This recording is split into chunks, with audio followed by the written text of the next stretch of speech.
Bonjour à toutes et à tous et bienvenue dans Mobile Culture, une émission réalisée par Minted en partenariat avec Alliance Digitale.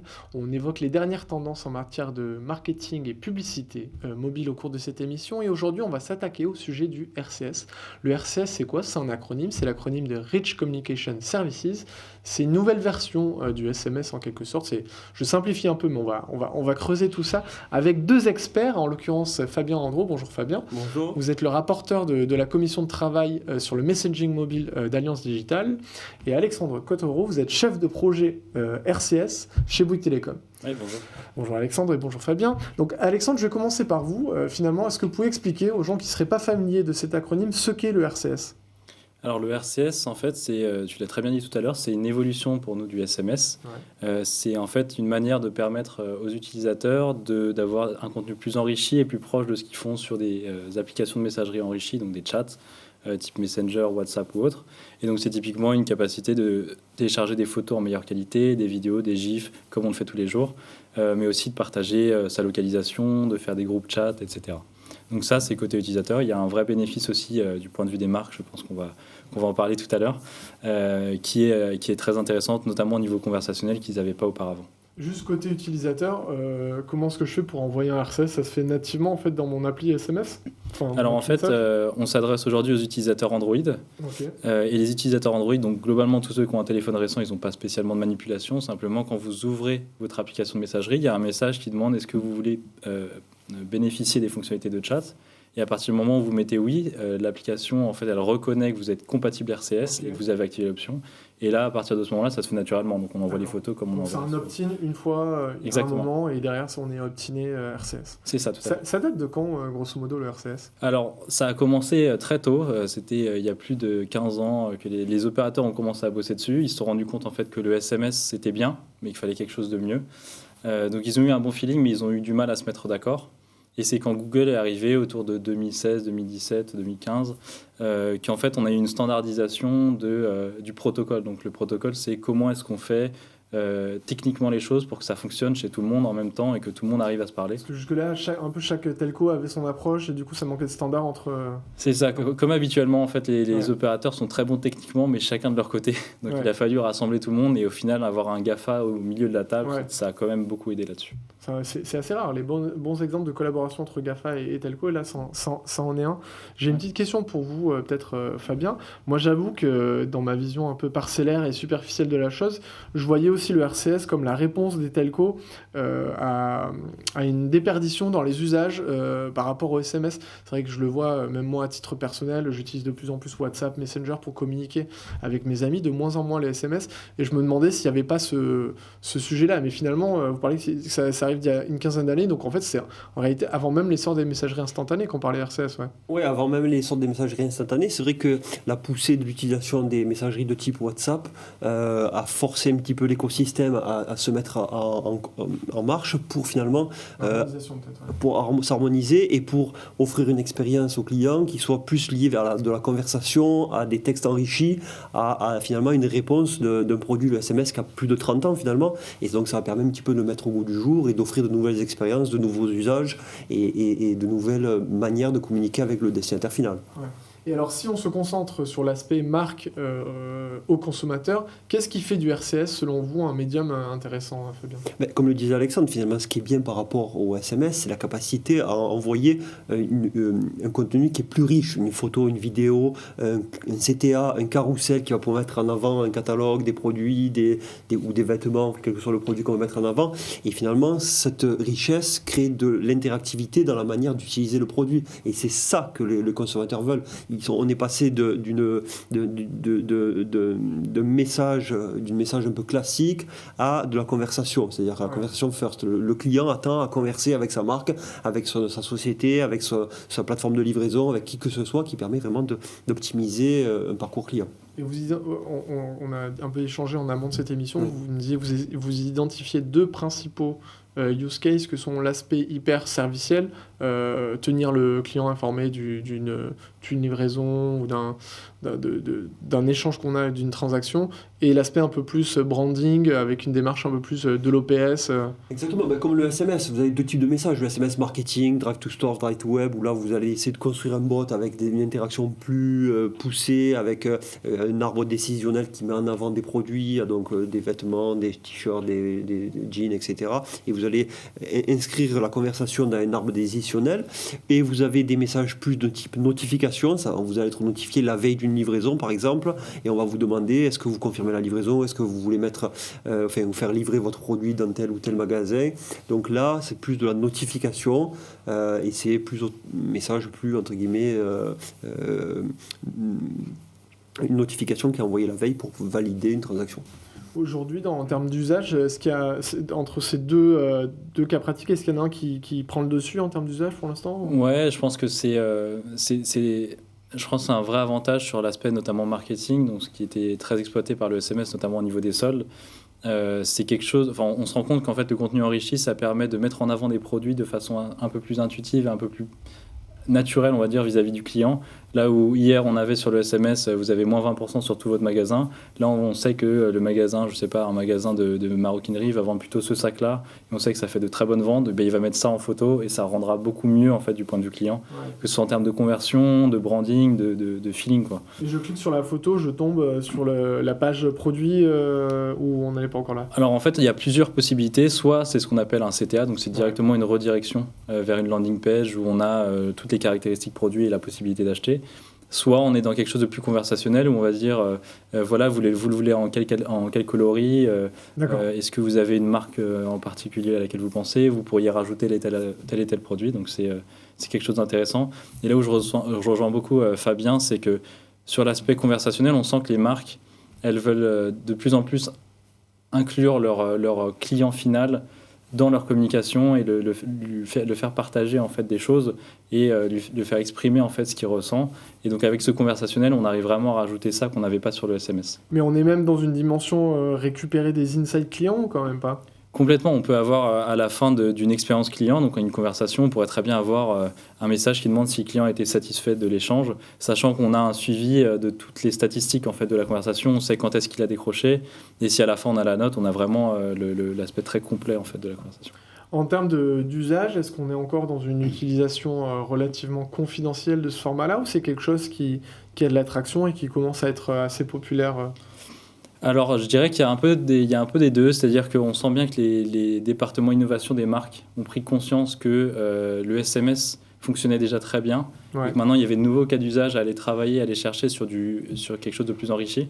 Et ils ont vu que le concurrent faisait la même chose, donc ils ont commencé à se dépêcher. Mais là où on a un potentiel frein, c'est au niveau de l'industrialisation. On sent que voilà, amener de la DSI, amener vraiment les départements techniques des marques pour faire adopter de façon globale le RCS, c'est là où en fait, on prend plus de temps et que c'est plus difficile. Sur le volet industrialisation, c'est quoi? Parce qu'en fait, les plateformes de SMS comme SMS Mode proposent déjà ce format-là, donc a priori, c'est déjà un peu industrialisé, non? Oui, complètement. Alors, il y a des plateformes qui sont d'ailleurs très bien faites, de SMS Mode, qui permettent en fait de façon additionnelle à l'utilisation que font les CRM habituels d'envoyer des messages, des emails ou du SMS. Mais nous, là, ce sur quoi on essaie de travailler, c'est l'intégration vraiment aux outils qui sont utilisés aujourd'hui par beaucoup de marques, qui sont tout ce qui est, je ne vais pas citer de marques, mais les grands CRM, oui, d'accord, les grands PRM, et qui en fait intègrent énormément de modules différents, et sur lequel il manque le module notamment RCS. D'accord, la brique, oui, c'est c'est genre Salesforce, HubSpot, ce genre d'outils où en fait concrètement on n'a pas encore la connexion en API aux plateformes spécialisées dans le RCS. C'est ça, on n'a pas les connecteurs, ce qui fait que voilà, c'est moins naturel que ça pourrait l'être. Et donc du coup, voilà, au-delà de être présent chez les agrégateurs, c'est aussi être présent avec les agrégateurs, mais dans ces grandes plateformes. Ouais, tout à fait. Ouais. Parce qu'en fait, du coup, aujourd'hui, si on veut faire du RCS, ça implique de développer, de créer un compte dans une plateforme spécialisée. Et c'est vrai que ça peut parfois être un frein à des acteurs qui ont déjà énormément d'outils marketing et qui se disent, je vais pas me rajouter une nouvelle licence. Et qui n'ont pas le temps. Surtout pour du one shot. Quoi. Le but, c'est d'agréger un petit peu les canaux. Et donc, forcément, là où tout se passe, c'est souvent sur le CRM ou sur tel ou tel outil, mais l'idée c'est pas de multiplier les connexions. Et c'est quoi qui potentiellement, est-ce qu'il y a quelque chose qui bloque dans l'intégration de ces grands outils généralistes? Qu'est-ce que vous observez de votre côté? C'est le manque de temps aussi de leur côté? Non, mais je pense que tout simplement, comme dit Alexandre, on envoie de plus en plus de campagnes, et là on est aussi le marché un petit peu à la recherche de hero use case, c'est-à-dire que des grandes marques qui communiquent un petit peu sur le produit, dont tout le monde comprend la performance et imite un petit peu l'utilisation. Et là, on arrive sur de plus en plus de marques qui utilisent le RCS. On va dans les semaines qui arrivent, les mois qui arrivent, envoyer de plus en plus de campagnes RCS. Et une fois que le produit sera démocratisé, je pense que tout le monde essaiera le canal. Ouais, vous évoquez l'absence de hero use case. Il y a une explication particulière il y en a des marques qui commencent à le faire et qui commencent à être connues. Après, petit à petit, je vous dis, c'est lié aussi à l'adoption du produit. C'est-à-dire que le produit est assez nouveau. Il y a 2-3 ans d'expérience, dont 2 ans de Covid. Donc forcément, c'est toujours plus difficile à convaincre les marques à utiliser le produit pendant cette période-là. Mais là, on voit des beaux use cases qui commencent à se lancer et des marques qui commencent à envoyer de manière assez massive des campagnes RCS. Avec des retours assez performants d'ailleurs aussi, parce qu'il faut parler de la performance du RCS. On dit que le RCS c'est entre 3, 5, 7 fois plus performant que le SMS classique. Donc forcément, quand vous avez sur quel KPI c'est parce que le SMS on n'y répond pas en général. Ouais, mais en général, alors, soit c'est du drive to store, drive to web, après par rapport au panier moyen, à la vente, à la campagne réalisée, etc. Donc des retours assez de haute performance. Et là où je rebondis, c'est que on sent que les marques qui ont testé en fait, elles sont un petit peu dans leur confort en faisant du SMS, c'est-à-dire que c'est devenu une routine, c'est quelque chose de simple, on écrit un SMS 2 heures après, on a arrosé une base de 3 millions de clients. C'est hyper héroïste, facile. C'est ça, c'est très simple, très rapide, c'est comme l'email, où les marques ont l'habitude de le faire, et donc là il y a vraiment un challenge dans un changement d'habitude métier, qui est de dire vous allez devoir anticiper votre campagne 1 mois à l'avance, écrire le scénario conversationnel, anticiper les réponses de vos clients et ensuite proposer vos produits. Et du coup, ça change la mécanique et ça demande du travail. C'est plus exigeant en termes de setupage des campagnes. Et c'est là où vous soulevez un point intéressant qu'on a un peu échangé, c'est qu'aujourd'hui, les gens qui vendent du RCS, ce sont des plateformes servicielles en libre service qui n'ont pas forcément la force commerciale ou les account managers pour accompagner les marques dans ces dispositifs-là et venir avec du dispositif clé en main en leur disant on va mettre en place tel scénario, etc. Parce qu'en fait, du coup, on n'a personne qui est vraiment moteur pour challenger les marques et les aider à... Non, mais les sociétés vont de plus en plus vers là. C'est-à-dire qu'on ne va pas simplement proposer une plateforme en libre service, on va de plus en plus devoir co-construire même avec le client final. Vous avez recruté un peu des gens qui ont ces profils-là. Petit à petit, l'idée c'est d'accompagner le marché et de vendre le produit parce que ça ne se vend pas comme le SMS. Le SMS c'est bien consommable, tout le monde connaît le SMS à 30 ans. Là, le RCS, il y a un peu d'intelligence, il y a à co-construire, il y a à comprendre les enjeux de la marque, il y a un petit peu d'enjeux techniques à déposer le RCS, à faire valider le chatbot, etc. Et ensuite, vous pouvez envoyer votre campagne au moment où la marque le décide. On parle de chatbot parce que c'est vrai qu'un RCS est souvent associé à un chatbot. Ouais, donc là, en fait, dans le conversationnel, l'idée, c'est de permettre aux conseillers aussi de décharger une certaine quantité de sollicitations et du coup d'expliquer aux clients de façon assez automatisée, on va dire, d'expliquer un catalogue ou d'expliquer l'ensemble des réponses possibles à ces problématiques. Et donc souvent, ça commence par un chatbot automatisé. Aujourd'hui, on n'a pas encore expérimenté avec de grandes marques en fait ce qu'on appelle le fallback conseiller, donc qui permet à un conseiller de reprendre la main si le chatbot arrive à ses limites ou le chatbot s'enlise. On sent on n'arrive pas à avoir la réponse. Le client veut à tout prix appeler un conseiller, ce qu'on a souvent dans les callbots. Et donc ça, là, on n'a pas réussi ça parce qu'il y a des freins techniques ou c'est juste qu'aucune marque n'a voulu tenter? C'est très technique dans le sens où on va devoir avoir du coup justement le CRM derrière qui prend en charge en fait le canal RCS et qui va faire apparaître la pop-up sur l'écran du conseiller. Vous pouvez commencer à chatter avec tel client qui a des problèmes. Donc on en revient à l'intégration aux outils CRM qu'on évoquait. Parce qu'il faut aussi imaginer que quand on industrialise un produit comme ça, le SMS comme le RCS, il y a 95% de lecture dans la minute le message est envoyé. Et donc forcément, si on déclenche 10, 15, 20 appels sur le même numéro dans la même campagne, dans la même seconde, ça crée un engorgement dans les services. Donc, on n'a pas forcément... parce que pour le coup, ces mécaniques-là, on les voit vachement quand même sur les applis de messagerie instantanée.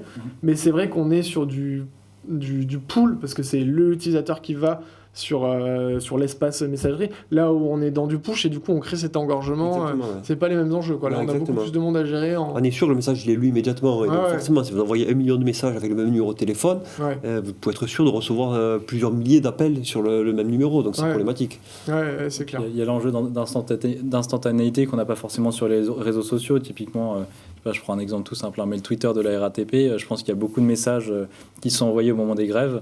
Et la RATP est pas nécessairement obligée de répondre dans la seconde au message. Alors que là, on attend une notion de chat. Donc, quand on est en train d'envoyer un message, je sais pas, aux Galeries Lafayette, on veut quand on est dans le rayon, on nous réponde, le sac à main n'est plus disponible. Ouais. Si ça dépasse la minute d'attente, c'est déjà trop long. Quoi. C'est ça. Ouais. Une question peut-être pour vous aussi, Fabien. En termes d'usage, il y a quand même un petit frein, c'est le reach. Parce que c'est vrai qu'aujourd'hui, donc Google, si Google a été hyper moteur et donc du coup, la plupart des smartphones Android, sous réserve de quelques mises à jour, sont compatibles, c'est pas le cas de tout le parc Apple. Exactement. Alors, on dit qu'en France, 3 téléphones sur 4, c'est Android. Donc, ce qui est énorme quand même. Ce qui est énorme. Donc Android est la majorité des cas d'usage et des smartphones en France. Ça dépend des pays aussi, mais bon, en France, c'est 75%. Petit à petit, de manière native, les téléphones Android sont mis à jour pour recevoir du RCS. Donc l'année dernière, c'était un peu Samsung qui a basculé un petit peu. Et là, on dit que le parc, la durée moyenne de conservation de smartphone, c'est à peu près 2 ans. Donc dans les 2 années qui arrivent, à peu près la totalité du parc devrait être compatible. Après, quid de Apple, ça jusqu'à présent ils n'y sont pas, donc on sait pourquoi. Est-ce que c'est parce qu'ils voient ça comme un concurrent à e-message ou... Peut-être parce qu'ils voient ça un concurrent à e-message, peut-être parce qu'ils ne sont pas tentés par l'aventure, et puis après c'est à nous tous de les convaincre de rejoindre le protocole, parce qu'en fait tout le monde a y gagné à ce que finalement la totalité du parc soit compatible. Mais là il y a un sujet important, c'est-à-dire qu'il ne faut pas voir ça comme un point de vue restrictif, il faut voir ça comme un point de vue amélioration. C'est-à-dire que quand vous êtes capable d'envoyer un RCS, donc vous savez que vous êtes capable d'envoyer un RCS, vous envoyez un RCS aux personnes qui peuvent le recevoir et vous améliorez l'expérience SMS d'une personne plutôt que voir dans le sens inverse. Quand vous envoyez un RCS, quand c'est possible, donc à 75% des gens, vous pouvez le faire, et quand c'est pas possible, vous envoyez quand même un SMS. Dans votre outil, on peut tout gérer. Exactement, vous le savez à l'avance. Le souci étant, de ce que je comprends et ce qu'on a un peu dit, c'est que c'est pas forcément les mêmes usages, non le SMS et le RCS. Alors oui, le RCS permet d'aller plus loin, mais il y a une approche un peu plus, on a dit OPS, donc peut-être que du coup les marques sont peut-être réticentes à faire les efforts pour...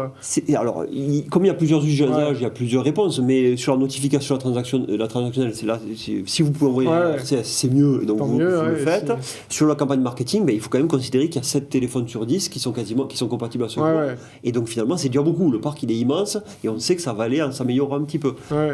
Donc il faut voir ça comme ça. Et après, côté telco, ça se gère assez bien, cette non-compatibilité du parc iOS. Oui, complètement. En fait, déjà par rapport à cette compatibilité du parc, c'est vrai que l'argument Apple est souvent retourné. Mais déjà, par rapport aux autres applications de messagerie, ce qui est important à noter, c'est qu'il y a un sujet d'opt-in, qui est un sujet assez fort, c'est-à-dire qu'on n'est pas capable de contacter, on n'a pas l'autorisation de contacter un client si on n'a pas récolté son opt-in auparavant. Et l'intérêt du RCS, c'est qu'on s'appuie sur l'opt-in du SMS, qui est déjà très massif en fait. C'est-à-dire que sur une base de 5 millions de clients, on a peut-être 4 millions d'opt-inés SMS. Derrière, on va pouvoir les atteindre via le RCS. Là où un WhatsApp ou d'autres applications vont devoir créer leur pool d'opt-inés. Donc c'est vraiment un travail colossal en fait. Et moi ce que je voulais dire, c'est qu'il y a un vrai sujet aussi de smishing sur le marché, de fraude avec des émetteurs un petit peu sensibles, type CPF, etc. Et le RCS, c'est une vraie réponse à la protection de la marque. C'est-à-dire que quand une marque veut communiquer avec un RCS, elle doit déclarer sa marque auprès des opérateurs et finalement ça lui permet d'avoir une marque qui est protégée. Et quand vous voulez communiquer en tant que marque... protégée. Mais si une marque veut communiquer, si la Poste veut communiquer via le RCS, elle va enregistrer sa marque auprès des opérateurs qui vont s'assurer que c'est la marque qui veut communiquer. Et donc, il n'y a plus d'usurpation d'identité possible.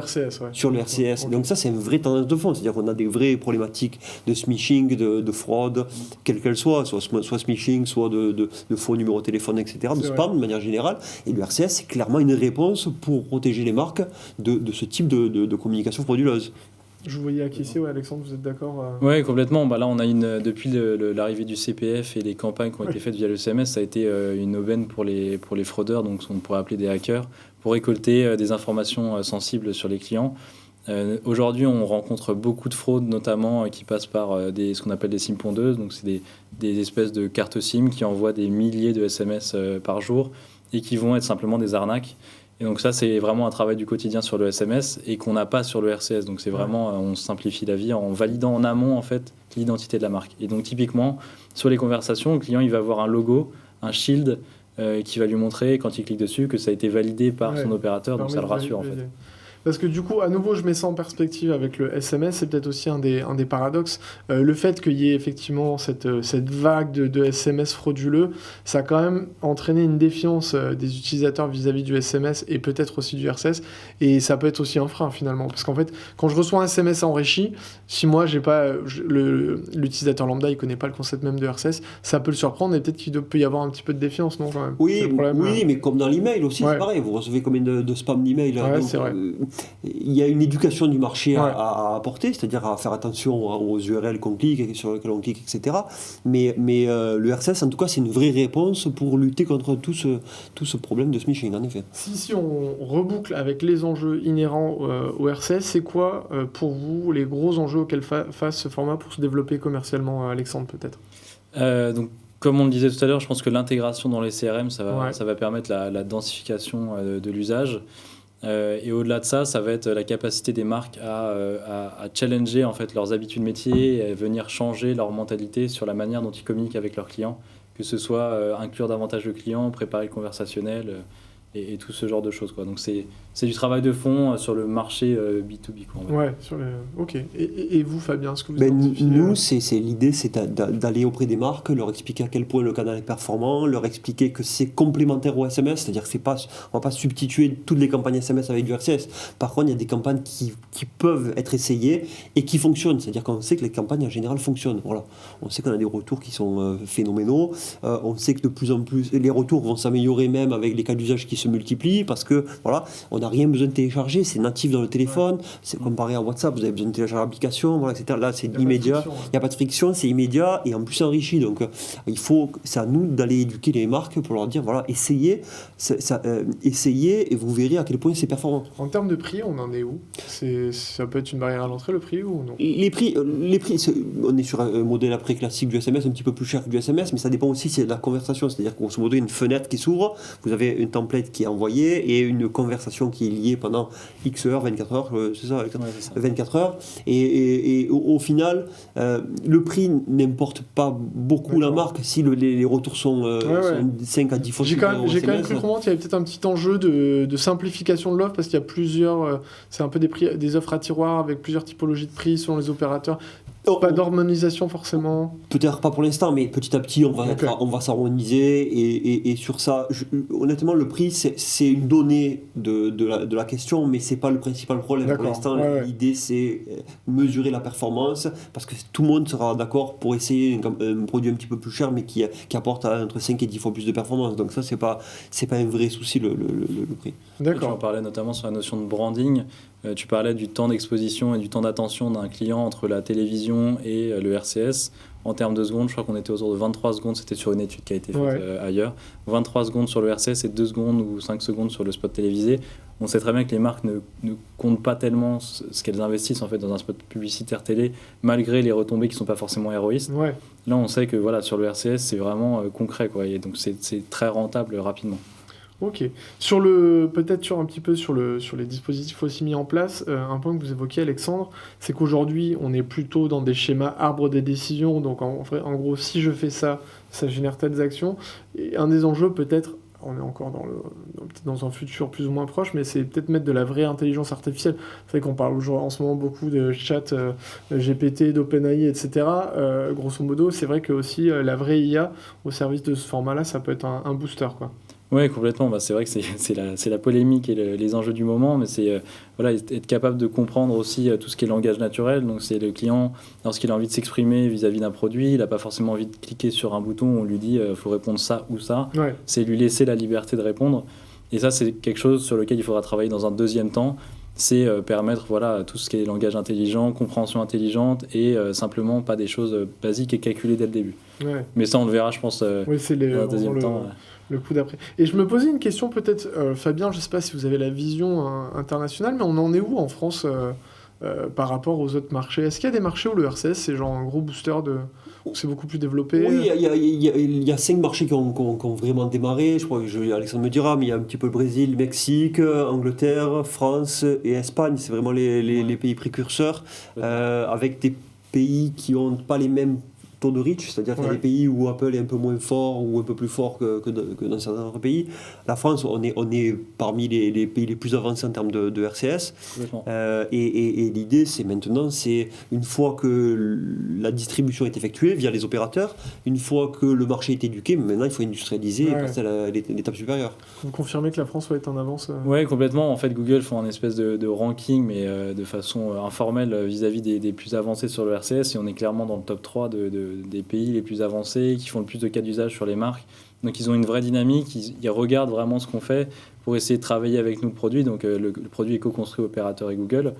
Et on essaie du coup d'être dans les pilotes. Voilà, on est un peu les précurseurs. Et donc, il y a une raison au fait que la France soit en avance de phase. Ça tient quoi aux opérateurs du secteur qui sont moteurs ou... Comme le disait Fabien tout à l'heure, on a 75% d'Android environ donc le en France. Donc le parc, c'est vraiment un espace de jeu énorme pour nous. Et aujourd'hui, on est à peu près à un Android sur 2 compatible RCS. Ça grandit très rapidement avec le renouvellement. Donc je pense qu'on a déjà une bonne base pour travailler. Et ensuite, on sent qu'il y a une dynamique au sein des opérateurs, de l'écosystème avec les agrégateurs, pour faire monter un nouveau canal de messagerie. Parce qu'on n'est pas un pays où on fait énormément de WhatsApp, on en fait encore moins sur la partie B2C. Ça frustre et ça bloque plutôt les utilisateurs de recevoir des messages de marque sur WhatsApp. Donc là, il y a vraiment une aubaine à ce niveau-là.